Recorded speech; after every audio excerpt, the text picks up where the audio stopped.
I'm not pulling out of the driveway. We all know what that means. It's time for another Drive to Work, Coronavirus Edition. So I've been doing all sorts of fun interviews, and today's no exception. So I have Scott Larabee, the esports Senior League Operation Manager. So hi, Scott. Hi, Mark. How you doing?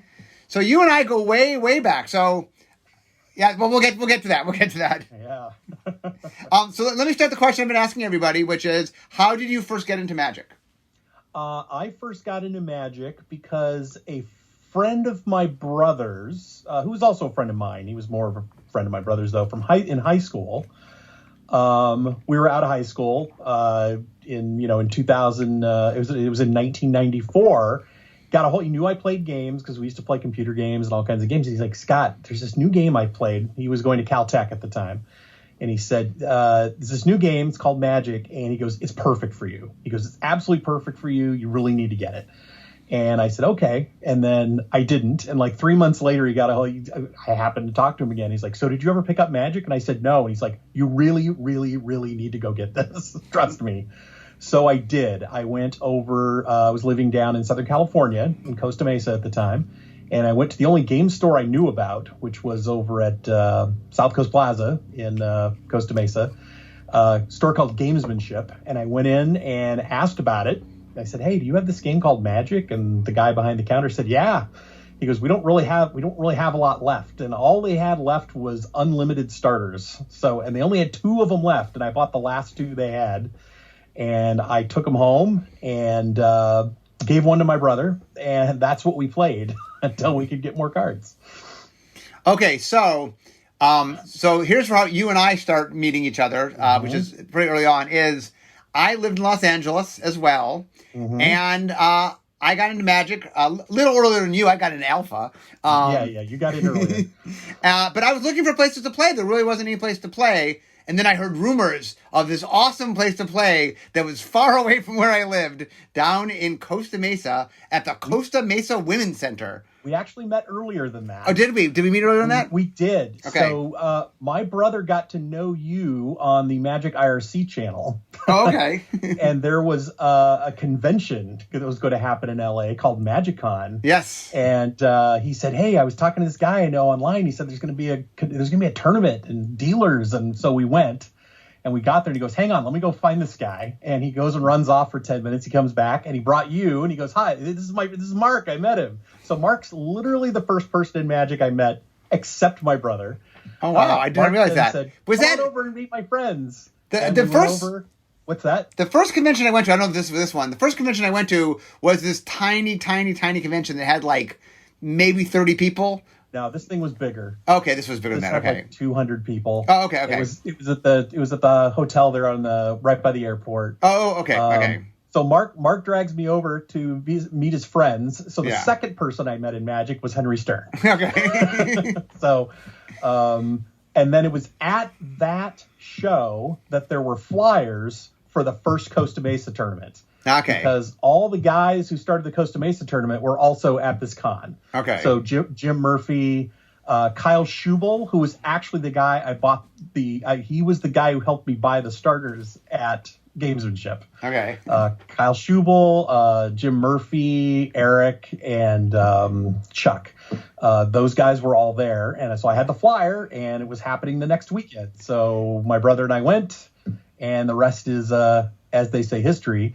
You then started showing up every week. Right. So let me explain to the audience so they understand what Costa Mesa, what this was. So there were a few game stores that would run tournaments, but you guys rented out this hall. It was called the Costa Mesa Women's Center. So I literally assume that's what it was. That's what we referred to it as. And every Saturday night, it started at like 5. No, it would start in the afternoon. It would start in the afternoon. Oh, start in the afternoon, and then it went around noon. Yeah, it would go late in the evening. Maybe I showed up. Maybe I would show up in the evening. You showed up late. Yeah. You would call me up, and you'd call the payphone that was in the lobby, and people would go, Mark's on the phone, and I'd come over, and you're like, save me a spot in the Grandmaster. Yeah. So anyway, it was a play back in the day in Los Angeles. It was like kind of the hot spot of Magic play. And a lot of my friends from that era, that's where I met a lot of them. And it was just Like, if you were in Los Angeles back in 94, 95, whatever, it was like the place to play. And I every Saturday, I go down there every Saturday. It's like an hour plus drive. I'd get down there late afternoon and I'd stay till late in the evening. And I played a lot of Magic. Yeah, it was good times back then. It was the first, I remember so I started there. I started going to it before I started running it for a while. And what they would do is they had a tournament, which was constructed or standard, and there were no rules back then. So the people running it made up their own band list and stuff. And then they would do a thing in the app. They would start that. And then like 2 hours later, they would start a thing called a sealed deck. Ooh, I remember the advertising was $15 and you get a starter and 2 boosters and you keep the cards, and it was all very, very exciting. And then they would run Grandmasters in the late evening, and Grandmaster was you got a starter and you built your deck, and it was single elim, but if you beat someone, you got all their cards and you'd rebuild your deck for the next round. And the winner just ended up with all eight of them. Yeah. So. I played in a lot of I won some, but I played in a lot of Grandmasters. And then that inspired Henry and I to make the Mini Master, what people call Pack Wars. Henry and I were the creators of that way back in the day, based on Grandmaster. We called it Mini Master because it was just a single pack. But okay, so so at some point you went from just running tournaments in Costa Mesa to being involved in the Pro Tour. How did you get involved in the Pro Tour? I did. Well, the people who ran that tournament every week then opened a store, which I then went and hung out at. Eventually became a partner in that store, and then ran the Costa Mesa tournament. And then the Pro Tour came along, and a lot of people from a lot of the big guys at the Costa Mesa Women's Club, Henry, Mario Robina, Mark Chalice, those guys all went off and played in the tournament in New York. And then the next thing you know, there was going to be one in LA. Yep. So it was at the Queen Mary. Yep. So on the boat, looking for volunteers for judges, and I ran tournaments. So I volunteered and I went and got to meet a whole bunch of people there. Went on to work the top 8.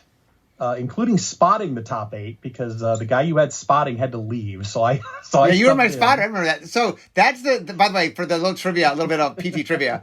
I was doing commentary. Mark Justice was doing color commentary. Right. And the only booth they could find for us was literally a phone booth. It was a phone booth. It was a slightly bigger than normal phone booth, but it was a phone booth. And that I think that finals was like 7.5 hours or something crazy. It was crazy. Yeah. It was Sean Hammer Regner versus Tight Tommy. Yeah. Tom Gavin. Tom Gavin. Yeah.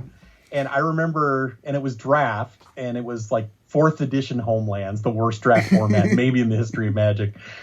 And it went 4 or 5 games, and I remember game 2 took like 2 hours. Sean only had three creatures in his entire deck, and one of them was Giant Oyster. Oh yeah, it was the worst format ever. Yeah. And so I did that. Then at the end of that show, people from Wizards, I got to know. I got to know Andrew Finch and Karin Krisnick and Scaff. And at the end of that show, they said, we want to fly you out to Columbus to the next show and have you help run side events and judge and do all that. So I did that for a number of shows for a few years, continued to do my stuff back in Costa Mesa, including running pre-releases and Pro Tour qualifiers and stuff down in LA, Arizona, and San Diego. And then in 1998, got a call from Wizards from Diana Johns, who was she was the show manager for the Pro Tour, saying, I finally got permission to hire someone to be an assistant Pro Tour manager, and you were the one I like. Well, can you be here like in 4 days for an interview? So I flew up, did the interview. Then Susan Scheid, if you remember her, said, "Oh, Scott's interested in working here. I want to interview him for a job in conventions." So I actually took the job in conventions because it had relocation money. So I moved up to Seattle, and I did the convention thing for about 10 months until somebody on the Pro Tour team down in organized play was leaving. Chris Galvin said, please interview. I did. And then I started working, started scheduling the qualifiers and doing all that kind of stuff, the pre-releases, taking care of the premier TOs that we had at the time. And that was back in August of 1998. And I've been at Wizards ever since. Been in the organized play department, which has changed names and reporting structures over the years, but still doing my thing. Yeah, one of the fun things is you're just dropping names into the audience, is like that random names you've never heard of before. And I'm like, oh, like Diane. I hadn't thought of Diana in years. So anyway, it's fun. So, okay. So you officially start working for Wizards. Yep. Well, let's talk a little bit. So at some point, you became the tournament manager for the Pro Tour. I did. That was in 2003, right after, I'm going to drop another name that I think more people know. Okay. That was after Mr. Jeff Donay left the company. They had the position open for a few months. Then we had a reorg in OP, and I was given that job. So what's that like? What's running? So talk a little bit about what does it entail to run the Pro Tour? Well, there's an events team that takes care of. I mean, you were the tournament manager. Yeah. Sorry, what? You were the tournament manager, right? I was the tournament manager, right? Yeah. So there's a whole other team that takes care of running the show.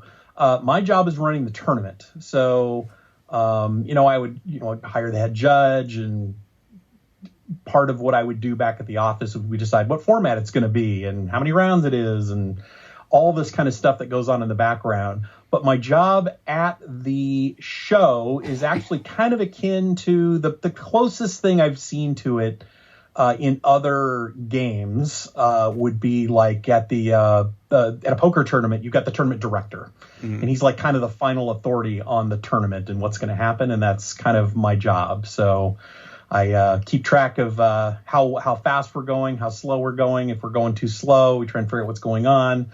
I'm just kind of the last stop on all things tournament while that thing goes on. Yeah, one of the things I find interesting, and one of the reasons I like doing interviews with just different people in the company, is getting at some sense of, hey, this is a whole thing.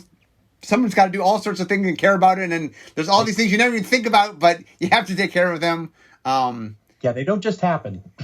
and like how many people, like when you were running a tournament, how many people are working? I mean, for you, it might be loose, but how many people are you in charge of overseeing? I oversee so all the judges that are running it through the head judge. The scorekeeper is somebody that oversee.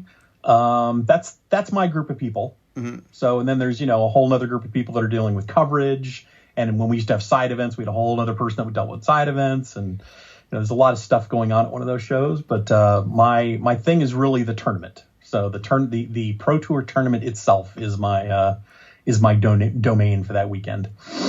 So, do you have any fun stories from your times running Pro Tours? Well, so it's funny. I just calculated recently because somebody asked me. I don't know how it came up, but it came up because the esports department has recently been put under Studio X. So yeah. We were doing introductions for the rest of Studio about what we all did, and so I had to do my little bio, and I thought, this would be a good time to say how many Pro Tours I haven't been to. Okay. Because I've been to all of them except for 16. That's pretty good. Yeah, I had the record for a while of the most Pro Tours, but right. You have long since passed me because Right, you had all of them. Yeah. until you didn't. Yeah, I had all of them until like my daughter was born. That was the first one I missed, and then my twins were born. I missed that one, and anyway, so right. And then I stopped going to them. So there's so many stories, and I've been doing it so long, and I'm not as young as I used to be. they all blur at this point. There's the first Pro Tour was on the Queen Mary. We did a whole bunch on the Queen Mary. I know a lot of players look back who were on that Queen Mary look back on that event as being something that was very formative in the early days. I mean, we were open 24 hours a day with those early shows. Scaff would stay up at night and run drafts for players. And I know people really liked that. That venue was miserable. I did not like running anything there. So we were on the boat for 3 or 4, I think 4 Pro Tours like were on the five. boat. 5? Almost 5. Yeah. The problem with the Queen Mary is that it's made of metal. So like all the floors are metal. Even though they have carpet, it's metal. So like being on your feet the whole time for players, because they're sitting most of the time, it's fine. Yeah. But we were running around the whole time. We just completely wrecked at the end of the day. And it was like, it's Southern California in May, and it's a metal box, and the sun is just beating on the side, and it's hot in there. There's there's just nothing you can do about it. The coolest thing about what I do there is that I do this thing, and it's always the same, but it's not. It's always a bit different because every hall is different, every city is different. The judge staffs are always different. Certainly getting to travel the world to run these events. I started running events at the coast, at the 1,000 square foot Costa Mesa Women's Club, and I go on to run these huge professional tournaments, giving away hundreds of thousands of dollars in locations all over the world is a pretty amazing thing. In fact, it is the thing that I'm missing the most right now. I was just commenting to somebody the other day that this is the longest period of time without getting on a plane that I've had since I started going to Magic tournaments, since I flew to my first Magic tournament back in the summer of 1996. This is the longest period of time between getting on a plane. I flew back from Reno, Nevada. I went to the Magic Fest in Reno at the end of February, and I haven't been on planes since. And I don't like it. I miss the traveling. I miss going in, getting the show set up, running it, shutting it down, and then flying home. It is one of the coolest parts of my job is getting to fly to all these places, and not being able to do it right now is kind of a bummer. Do you have any idea how many countries you've gone to? Oh my God, that's something else I should calculate at some point. Not as many as you would think. I mean, we tend to run the Pro Tour in pretty major countries. Right, I've been to places like Puerto Rico because we ran a Pro Tour in Puerto Rico. I've been to Malaysia because we ran one in Kuala Lumpur. I've been to Japan, oodles of time. Like in all of APAC, Asia Pacific region, I've been only to Japan, Malaysia, and Australia. Because that's the places we ran stuff when I was doing it. Yeah, I went to Korean Nationals, and I went, first invitation was in Hong Kong. But other than that, those are where I've been, same places where I've been in Asia. Been to none of those. I was at the Invitational with you in Sydney. Because we held it was Australian Nationals and the Grand Prix. that. Yeah. And I was in charge of organized play, the Premier Play level of stuff down in Australia at the time. So I went down for that. I've never been to South America because we've never run anything big down in South America. I know you have. We went to Rio for an invitation. That's the only time I've been to South America. So. And in Europe, I've been to Ireland, been to the UK, France, Spain, Prague. Prague's a fun one. That's a cool memory. I went to do Prague. Flew into Prague, set up the show, ran day 1. Then on the morning of day 2, I had to fly to L.A. Because it was my sister-in-law's wedding.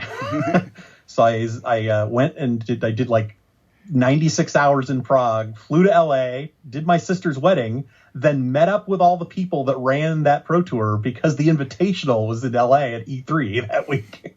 So I did the wedding and then just saw you guys over at the convention center.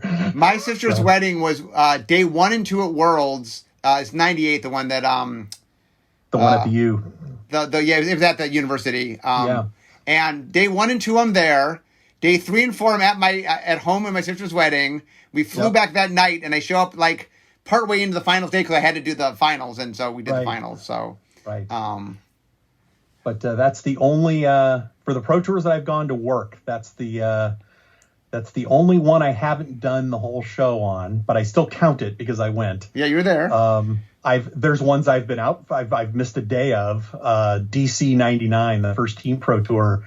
If you recall, like a third of everybody in the building got sick. Yeah, there was something Yeah, we think there was something in the water, literally, and it people just dropped. I remember Team Your Move games, like Rob Dougherty was playing that. Oh yeah, he was like on the floor. Yeah. Okay, so here's a memory. A memory I have of you. So this goes back to the early days. So my job when I was on the Pro Tour, when I worked on the Pro Tour, was I handled the feature matches. I did the coverage on the last day, but I did the feature matches on all the other days. And so whenever you were ready, you would give me the list, and then I had to pick the feature matches really fast before you could post anything. And I always would hang around, and then like you would wave it, and like, okay, I got to pick my feature matches. Yep. But that's my memory is always watching you, waiting for you to finish so I could get my feature matches. Right. I know before I started running Pro Tours, I went to a lot of the Pro Tours, and I did side events. When I got hired by Wizards in the conventions department, one of my jobs was to run the side events at the Pro Tour. But I still did the spotting on Sunday because you're like, nope, Scott's got to be the spotter. So because I did almost every Pro Tour from that. You were my spotter for quite a while. I mean, yeah. So, I mean, the funny thing is, I gave up. I stopped doing commentary pretty quickly. But you were my. I mean, I was still producing it, so you were still my spotter. I would still do that. Okay, so let's get into something else that is a big Magic thing that you were very instrumental in. Yeah, which is okay. So the judges, after the tournament's done, like to play some games of Magic. They did, it turns out. And so this leads somewhere else that you're a big player in. So let's talk about that. Absolutely. So I'm in Atlanta in 2005, and I'm getting ready. You finish the tournament, and then I'm going to dinner with other staff people. And I know all the judges. They're all friends of mine. And I see that they're in the hall. We were still open really late, or 24 hours at that point. And I see them moving tables around. And I'm like, what are you guys doing? I run over. I remember specifically running over to go, what are you doing and why are you moving tables? Like, this is not something that should be happening. And Sheldon's there because he's the head judge of the event. And Sheldon says, oh, we're gonna play Magic. And I said, okay, but why do you need to rearrange the tables into these weird big squares? He goes, oh, we're playing this format called Elder Dragon Highlander. And I said, what? And he goes, yeah. He gave me the brief thing. And I said, okay, whatever. And so they go off and they do their thing. At the next show, which was in Philadelphia, it was the Skins Pro Tour, actually.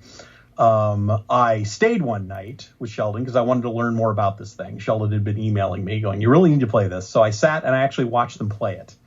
And I was intrigued. And I sat there with Sheldon and Gies Hogendijk he was one of the judges from the Netherlands that were really into it at the time, and explained the format. And I asked questions and we talked about decks and the whole night. Then the next show, Sheldon handed me a deck and he goes, here, why don't you play this? If you like it, I'll give you the deck list and I won't play it anymore. He was going to give me the deck. So I sat and played, and I've been hooked and have been playing Commander ever since. I kind of stopped playing Magic at that point. I played a lot of board games. I think one of the things I liked about it was that I call it the board game version of Magic. It has everything you want in a board game. It's got the politics, the multiplayer aspect of it. And would stay late and play on the Pro Tour with the judges constantly. Eventually, Sheldon and some of the other people asked me to be on the rules committee. It was back in 2008, 2009, and I've been doing that ever since. So that is other than running these big tournaments, I'm also very highly placed on this format that is about the exact opposite of the Pro Tour that it could actually be. It's the very polar ends of the spectrum. Yeah, it's one thing that's fun is that you're very into these two things that are such opposite from each other. But yes. So I want to talk a little bit from your point of view. So, I mean, you were at Wizards this whole time. So you were the earliest person involved that was a Wizards person, although Wizards wasn't in any way connected with it in the early days at all. Correct. So what was it like? Do you remember we made the first Commander decks, and you were involved in that, right? You were on that design. I was on that design team. Yeah. They asked me to be on it. We weren't designing Commander decks at the time. We were designing something else that was multiplayer. And I remember Aaron Forsythe telling us, we got to have something together by a certain date. And if you don't think it's working, the backup is we'll do Commander decks because Commander was starting to get popular. Yeah. We worked on a thing. It didn't really work out, so we switched over to Commander decks, and that's how we got those first decks. And so I was on that first design team. I think I had never designed cards before. I think I was there mostly because I was the guy in the building. I mean, there were people playing in the building by that point, but I'm the one who brought it kind of in. I think what happened is on the Pro Tour we had other staff members who would one at a time start going, what are you guys doing late playing this game? And we started a little group of people playing on Friday afternoons. at the office, and Aaron started playing with us too on Fridays. He really liked the format and started playing with us, and it was weird because it wasn't nearly as popular as it is now, but we were making a product, and so we didn't know. There's a whole bunch of stuff we didn't know. I mean, those early decks are just themeless, right? They were based on just colors, and that's it. And it was a lot of fun. I've been on a lot of design teams for Commander since. Those early ones were fun because there was just no rules. Like, you just made cool cards, and if the lead designer and the developers liked it, it went in. It didn't. Those decks did. They had light themes, like a Graveyard Recursion or +1/+1 counters, but they were pretty wide on the theme. They were not as tight as they were now. But how many Commander teams have you been on? I was on the first two.